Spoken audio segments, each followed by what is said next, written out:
BFM Business, Intégral Bourse, plan de trading. Le plan de trading du lundi, un rendez-vous hebdomadaire dans Intégral Bourse. On vous aide à bâtir votre plan de trading. En tout cas, on a l'ambition au moins de pouvoir vous donner quelques idées de trading pour les jours ou les semaines à venir. Et l'expert du jour, c'est Marc Daguerre qui est en plateau avec nous. Marc, bonjour. Bonjour Grégoire. Vous êtes président de DT Expert. On va accueillir dans quelques instants l'un des analystes marché de tradingsat.com, le site boursier de BFM Business, qui sera avec nous par téléphone dans un instant. On va donner quelques idées précises aux auditeurs téléspectateurs d'Intégral Bourse, mais juste un mot quand même de votre sentiment de marché. Là, on a une formidable accélération qui nous a ramené le CAC 40, si on prend un indice parmi d'autres, à 4700 points en 10 jours, 2 semaines. Et puis là, voilà, on sent aujourd'hui sur la séance qu'on manque un petit peu de jus et on se demande ce qui peut se passer là. Oui, tout à fait, Grégoire. Alors, il faut savoir effectivement que le CAC a été ramené à 4007, à savoir quand même qu'au début de l'été, il était autour des 5000. Ouais. Donc, on n'est pas encore revenu sur les niveaux auxquels on était il y a quelques mois. Tout ça à cause du marasme chinois qui a eu lieu pendant le mois d'août. Aujourd'hui, la question que tous les investisseurs se posent, c'est est-ce qu'on est dans un rebond technique au sein d'un grand mouvement baissier, ou est-ce que, au contraire, le marché va encore une fois nous montrer qu'il peut encaisser une nouvelle mauvaise conjoncture et repartir encore à la hausse. Je suis pas devin, de toute façon, j'ai pas matière à l'être, mais est-ce qu'objectivement, on peut avoir des éléments qui nous disent c'est plutôt ce scénario ou plutôt un autre? Parce qu'après, chacun peut avoir des avis et un avis subjectif, voilà, en vaut un autre. Mais est-ce qu'objectivement, il y a des éléments qui nous donnent une indication là? Alors, objectivement, techniquement, oui, il y a des supports qui ont été testés, qui ont encore bien tenu le coup. Il y a notamment une oblique de support qui correspond au bas d'un canal, en place depuis assez longtemps, parce qu'elle est en place depuis septembre 2011, et elle a été testée à plusieurs reprises, et notamment pendant les grands mouvements baissiers qui ont eu lieu les 2 étés précédents, avec l'histoire de la Grèce puis l'histoire de la Chine. Donc cet élément-là est techniquement un élément positif qu'on peut prendre en compte, puisque notre métier en tant qu'analyste graphique, c'est justement de repérer ces niveaux et de se dire, bon, voilà, là on a quelque chose qui n'est pas léger et qui tient la route. On a également si on part des indices en général, parce que, comme vous l'avez dit, si le CAC repart à la hausse, il est bien évident que l'ensemble des indices mondiaux, c'est un mouvement d'ensemble. Voilà. Oui. Les indices sont très souvent dans ces moments-là, et il y a sur pas mal d'indices ce qu'on appellera des bas de canaux en fait, des supports de canal qui sont en place, et il y a également des points d'appui qu'on appelle en borne de polarité, c'est-à-dire d'anciennes zones de résistance qui sont maintenant devenues des zones de support. Voilà. Donc il y a des appuis sur ce marché, enfin des résistances et des planchers qui tiennent pour l'instant. Oui. Alexandre Tixier est avec nous par téléphone, donc je le disais, analyste marché pour le site boursier de BFM Business, tradingsat.com. Alexandre, bonjour. Votre sentiment de marché à vous là, on a l'impression d'avoir perdu un peu le directionnel du marché là. On ne sait plus trop. Est-ce qu'on a effectivement une tendance haussière qui peut se poursuivre? Est-ce qu'on peut revoir des plus hauts à nouveau sur nos indices, ou est-ce que tout ça a été cassé d'une certaine manière? Alors, bonjour Grégoire, bonjour Marc. Vous me parlez de tendance, je suis embêté parce que à très court terme, j'en vois pas de tendance. Donc c'est embêtant. On est bloqué sous une résistance vers 4730 points que j'identifie là.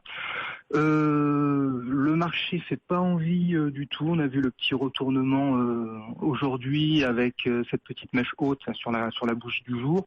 Moi, je suis très peu inspiré sur l'indice CAC 40 en ce moment. Après, il y a probablement des idées de stock picking à faire. Mais l'indice, c'est ça, quand il y a plus d'idées sur les indices, ou quand les indices ne donnent plus vraiment de signaux particuliers dans un sens ou dans un autre. D'ailleurs, j'imagine, Alexandre, peut-être que l'idée justement de cette semaine ou des prochains jours, c'est d'aller voir ailleurs, de sortir des indices et d'aller voir du côté des valeurs. Sortir des indices, et je dirais même sortir des valeurs, des grosses capitalisations liquides, ou sortir en partie. C'est ce qu'on a fait pour nos clients aujourd'hui avec Natixis, par exemple, où on a dit effectivement, là, on liquide pour l'instant.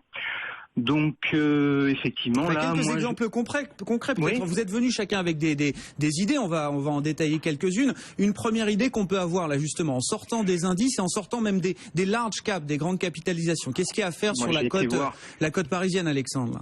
Alors j'ai été voir tout de suite du côté de celle qu'on aime bien, de notre côté, j'ai été voir Soitec, donc mais pas tout de suite. Sur repli, moi j'ai l'impression que vers 0,70 €. À voir si les volumes sont bons, s'il y a une petite accélération baissière, je serais partant de tenter quelque chose sur Soitec. Soitec qui a beaucoup bougé là depuis début octobre. Il y a eu un gros mouvement de retour de Soitec. qui a énormément bougé et surtout ça a été accompagné de volumes très très forts. C'est ce que je regarde en priorité. Donc moi j'ai la séance du 8 octobre où on finit sur les plus hautes séances avec des volumes très importants et des volumes encore plus importants le lendemain et on va chercher encore plus haut. Donc pour moi c'est la valeur à surveiller en ce moment, mais pas tout de suite parce que le point D'accord, donc on attend un retour pour un point d'entrée à 0,70 €, c'est ça? On est à 0,77 aujourd'hui.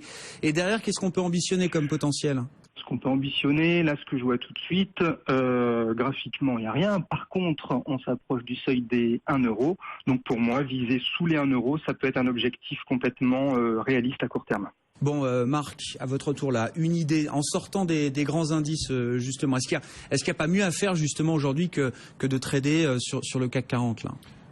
Si, je pense que effectivement, il y a toujours des valeurs qui peuvent, quelle que soit la tendance globale. Moi, j'ai sélectionné deux valeurs qui sont pas des petites valeurs, mais la première n'est pas sur le CAC, mais c'est quand même une grosse valeur. Il s'agit d'Hermès. Ouais.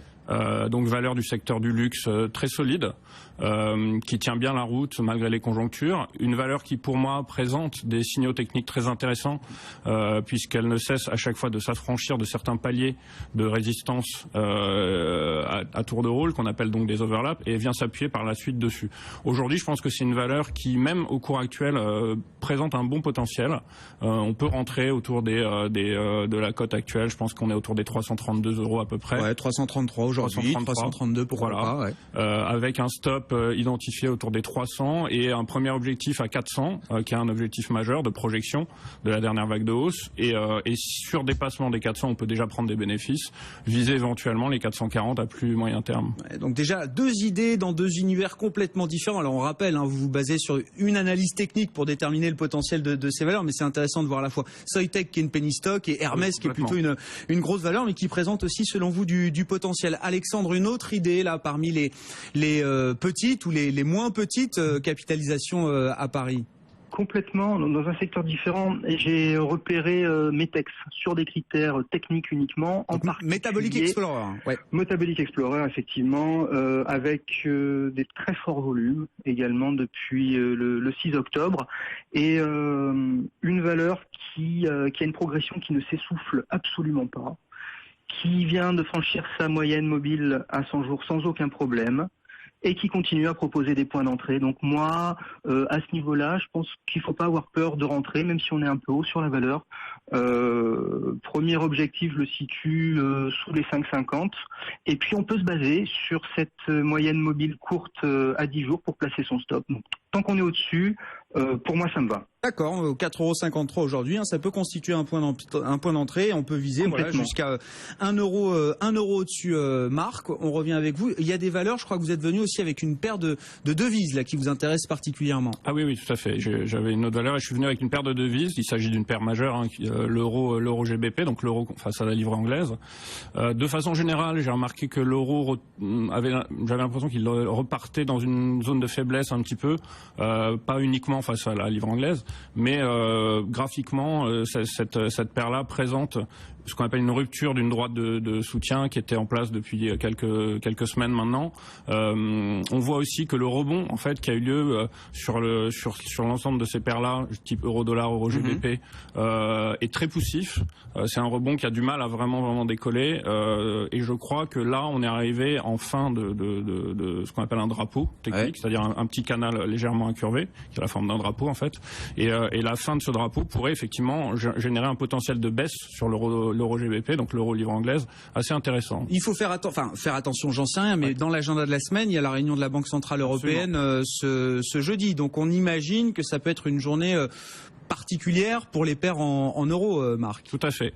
Et peut-être que si on a raison sur notre vision technique, peut-être que la réunion de la BCE va aller dans ce sens-là. En tout cas, on aura la réponse assez rapidement, comme vous l'avez dit. Oui. Bon, donc un short, c'est ça? Oui, un short sur l'euro GBP. Oui, tout à fait. Alexandre, il nous reste quelques minutes là. Est-ce que vous avez une autre idée, alors que ce soit les devises ou on peut rester dans les actions, bien sûr? Oui. Je vais rester dans le domaine des actions. J'ai repéré une autre opportunité, toujours sur une valeur qui est complètement décorrélée des oscillations du CAC en ce moment, qui est dans le secteur des jeux vidéo, c'est Ubisoft. Donc pour moi, même si on rentre pas tout de suite, hein, c'est dangereux, mais sur repli, il y a potentiellement des gains à faire. On n'arrive pas après la bataille, Alexandre, parce que d'un point de vue fondamental, ou news flow en tout cas, ce qu'on regarde nous aussi, c'est l'arrivée de Vincent Bolloré qui a déjà déclenché une vague d'eau sur Ubisoft. Là, c'est pas trop tard. Mais ça a été super bien accueilli. On a des volumes forts, ponctuellement très forts, un gros gap du 15 octobre. Donc on peut attendre qu'il soit comblé, ce gap, pour commencer à se repositionner. Et puis il ne faut pas oublier qu'on a eu une autre annonce très forte qui est la sortie de Far Cry Primal, qui est un jeu qui va sortir en février et qui a été également très bien accueilli. Donc pour moi, potentiellement, là, la valeur n'a pas encore fait son momentum, donc on pourrait encore rentrer sur Ubi. Mais il faut attendre, hein, c'est ça, le gap, il faut revenir quoi, autour de 21,50 €, c'est votre point d'entrée potentiel là. Voilà, complètement, 21,50 €. Et puis après, on peut viser, graphiquement, il n'y a pas encore de seuil très identifié, donc on pourrait viser, pourquoi pas, sous les 35 €. Bon, et on est à 24,55 € aujourd'hui sur Ubisoft, un titre qui se replie un petit peu après le mouvement de hausse de la semaine passée initié par l'arrivée au capital de Vincent Bolloré. Une dernière idée, Marc, je crois que vous êtes venu avec là, alors plus du tout dans le domaine des small caps, c'est la large américaine par excellence. Là. Oui, en tout cas, sans doute connue, une valeur qui parle à tout le monde, qui s'agit de McDonald's. Alors cette valeur est très intéressante techniquement parce qu'il y avait un seuil de résistance autour des 100 $ qui maintenait les pressions acheteuses depuis janvier 2012 quand même, donc pratiquement 4 ans, enfin 3 ans et demi passés. Et ce seuil-là a été assez récemment dépassé et suffisamment nettement pour qu'il s'agisse d'un nouveau signal haussier.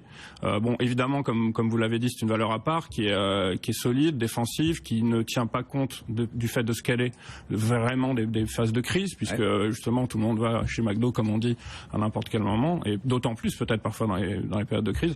Et je pense que c'est une valeur qui présente aujourd'hui un potentiel. Ça fait un moment que j'attendais qu'elle sorte de ce canal et qu'elle dépasse la zone au-delà des 100 $.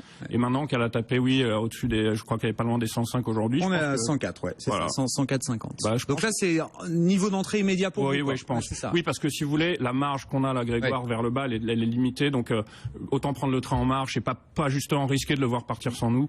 Et je pense effectivement qu'on peut rentrer dans les cours actuels sur cette valeur-là. Merci beaucoup. Merci Marc d'être venu nous voir en plateau. Merci Alexandre également qui est avec nous par téléphone, Alexandre Tixier, analyste pour le site boursier de BFM, tradingsat.com, et Marc Daguerre, président de DT Expert. Merci d'avoir été avec nous pour ce rendez-vous à chaque lundi dans Intégral Bourse, le plan de trading.